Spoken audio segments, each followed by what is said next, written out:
সাহেবদের, আলেম সাহেবদের বাংলাদেশে কোনো দাম নাই। আপনারা সুদখোরের কথা বললেন। বাংলাদেশের প্রেসিডেন্ট হলো বড় সুদখোর ডক্টর ইউনূস, সবচেয়ে বড় সুদখোর হলো ডক্টর ইউনূস। সে আপনাদের রাষ্ট্রপতি, সে রাষ্ট্রে কি করে ইসলাম প্রচার হতে পারে? আমাকে হারাম খাওয়াতে আসছে, আমি তার মুখের ভিতরে পিস্তল ঢুকায়ে গুলি করে মারছি 1974 সালে পটুয়াখালীতে। আজকে ইমাম সাহেব, আলেম সাহেবদের যদি দাম দিতেন তাহলে পরে আপনি দেখতেন বাংলাদেশ কিভাবে চলতো।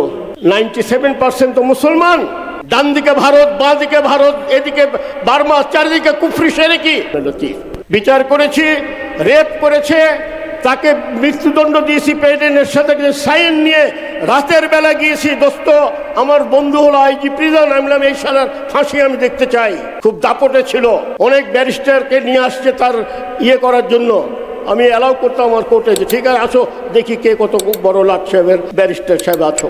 আল্লাহর কোরআনের কাছে, আইনের কাছে কিছু নাই। আজকে যদি বাংলাদেশে এই কোরআনের আইনটা শুধু চালু হতো, কোরআনের আইনটা চায়নাতে যেরকম হাত কাটে, সৌদি আরবে যেরকম হাত কাটে, বাইতুল মোকাররমের সামনে যদি একটা হাত কাটা হতো, বাংলাদেশ সোনার বাংলাদেশ হতো। ইউনূসের বাংলাদেশ না, সোনার বাংলাদেশ হতো।